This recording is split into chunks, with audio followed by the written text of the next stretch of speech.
Welcome my channel. આજે આપણે અડદની દાળ અને બાજરાના રોટલા બનાવવાના છીએ। તો આપણે એક વાટકો અડદની દાળ લઈ લઈશું, જેને આપણે મસ્ત રીતે કુકરમાં નાખવાની છે। હવે આપણે આ દાળને મસ્ત ધોઈ નાખવાની છે। તો ચલો આપણે આને ધોઈ નાખીએ। તો આપણે મસ્ત રીતે 4 થી 5 વાર પાણી લઈને આપણે આ દાળને ધોઈ નાખી છે। હવે આની અંદર આપણે 1 થી 2 ગ્લાસ પાણી નાખવાનું છે। ધ્યાન રાખવાનું કે પાણી એટલું નાખવાનું કે દાળ નીચે જતી રહેવી જોઈએ, દાળની પ્રમાણમાં પાણી ના રહેવું જોઈએ।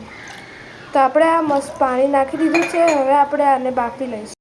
હવે આપણે આને બાફવા મૂકી દીધી છે। આપણે 5 થી 6 સીટી થઈ જાય એટલે આપણે આ દાળને લઈ લેવાની છે, અને ધ્યાન રાખવાનું કે આ દાળ સારી રીતે બફાઈ જાય ત્યારે જ લેવાની છે। જો ના બફાઈ હોય તો આપણે પાછું એને બફાવા મૂકી દેવાનું છે। હવે આપણે આ બધી વસ્તુ લઈ લીધી છે। એક ટમાટું લીધું છે, એક લીંબુ લીધું છે, 4-5 આપણે મરચું લીધું છે, અને મરચાં આપણે તીખા લેવાના છે, અને એક આદું લીધું છે। હવે જ્યાં સુધી આપણી દાળ બફાઈ જાય ત્યાં સુધી આપણે આ બધાને કટ કરીને આપણે બધું તૈયાર રાખી દઈએ। તો હવે આપણે ટમેટાને આપણે મસ્ત નાના નાના પીસીસમાં કટ કરી દેવાના છે। તો અત્યારે આપણે નાના નાના પીસીસમાં એને આપણે કટ કરી દઈએ।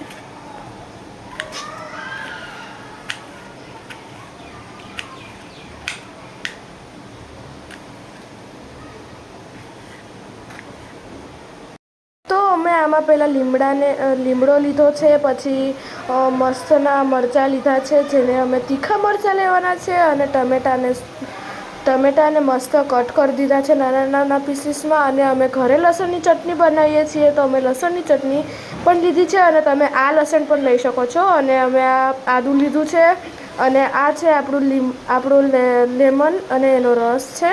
હવે આ બધી વસ્તુ લઈ લીધી છે, અને જોઈએ આપણી દાળ બફાઈ ગઈ છે કે નહીં। તો આપણી દાળ મસ્ત બફાઈને તૈયાર થઈ ગઈ છે। હવે આપણે આને જોઈશું કે દાળ કેવી સારી બફાણી છે કે નહીં। તો આને આપણે ખોલી છે, મસ્ત જોતા તો લાગે છે કે બફાઈ ગઈ છે।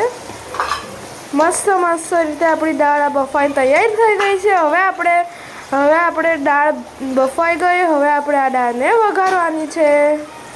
દાળ બફાઈ ગયા પછી આની અંદર 1 થી 2 ગ્લાસ પાણી નાખીને આને મસ્ત હલાવી જોવાનું છે કે અંદર દાળ સરખી રીતે થઈ ગઈ છે।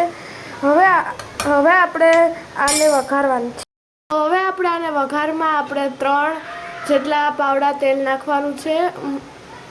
તો આપણે 2 પાવડા નાખ્યા, હવે 3 પાવડા તેલ નખાઈ ગયા પછી તેલ આવ્યા પછી આમાં આદું લસણ એ બધું નાખવાનું છે। તો હજુ તેલ નથી આવ્યું એટલે આપણે આને ગરમ થવા દઈએ ત્યાં સુધી તેલ આવી ગયું છે। હવે આપણે સૌથી પહેલાં આમાં હિંગ નાખવાની છે, પછી એમાં આપણે પાંદડા નાખી દેવાના છે લીમડાના, અને એના પછી આ આદું લસણની જે હતી એ બધી વસ્તુ નાખી દેવાની છે, અને સરસ રીતે આનો વઘાર કરવાનો છે। અત્યારે થઈ રહ્યું છે। લસણ મસ્ત રીતે હલાવી જવાય પછી એને આપણે ચડવા દેવાનું છે। તો આની અંદર લીમડા નાખી દીધા, પછી લસણની પેસ્ટ નાખી, પછી આપણે આમાં ટમેટાં નાખ્યા, પછી આપણે આની અંદર મરચાં નાખ્યા। આ બધું નાખ્યા બાદ ટમેટાને મસ્ત રીતે ચડવા દેવાના છે। એ ચડી જાય પછી સ્વાદ અનુસાર આપણે મીઠું નાખવાનું છે। મીઠું નખાઈ જાય એમાં સ્વાદ અનુસાર તમે જેટલી દાળ બનાવી હોય એ પ્રમાણે તમે મીઠું નાખી શકો છો। પછી એમાં આપણે 1 ચમચી હળદર નાખવાની છે, પછી 1 ચમચી લીલી ચટણી નાખવાની છે, એના પછી આપણે એમાં જીરું નાખવાનું છે દળેલું। આ બધી વસ્તુ નખાઈ જાય પછી મસ્ત રીતે મિક્સ કરવાનું છે, અને ટમેટાં બફાઈ જાય ટમેટાને ચડી જાય એનું ધ્યાન રાખવાનું છે। તો ટમેટાં સારી રીતે ચડીને ગળી ગયા છે। તો હવે એની અંદર આપણે જે દાળ હતી એ નાખવાની છે।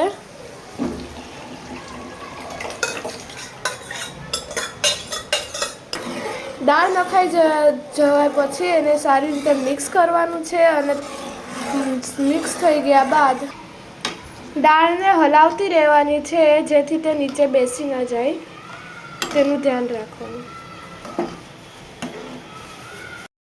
સૌથી પહેલાં 1 રોટલો બને તેટલો લોટ લેવાનો છે, પછી તેમાં મીઠું નાખવાનું છે। તમે જેટલો લોટ લીધો હોય એ પ્રમાણે તમે મીઠું નાખશો, અને પછી હવે આ દાળને આપણે સતત હલાવતા રહેવાનું છે અને 2-3 વાર ઉભરા આવ્યા બાદ તેની ફ્લેમ ધીમી કરવાની છે. તો હવે આપણે આ ફ્લેમ ધીમી કરશું.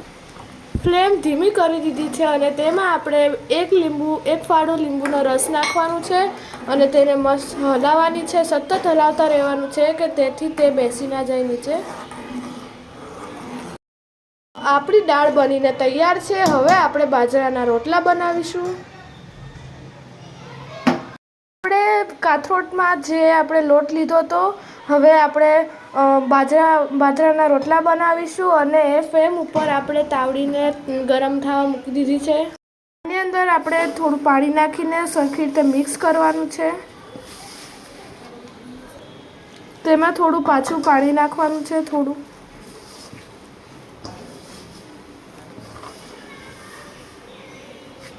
સરખી રીતે આને મચડવાનો છે.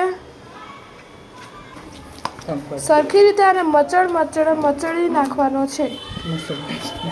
આને મચડવાથી તે રોટલા બહુ સોફ્ટ બને છે અને સારા બને છે અને ખાવામાં સ્વાદ પણ આવે છે.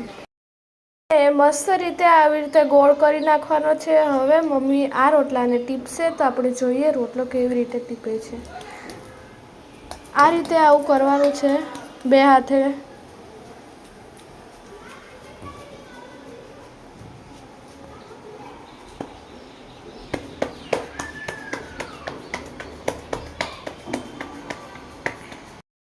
આ રીતે રોટલો ગોળ ગોળ ટીપવાનો છે અને ધ્યાન રાખવાનું કે રોટલો તૂટી ના જાય.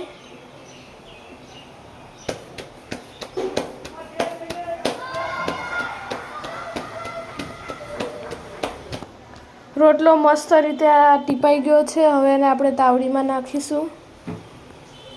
ફ્લેમ ફાસ્ટ રાખવાની જેથી રોટલો સારી રીતે થઈ શકે. જોઈ શકો છો તમે.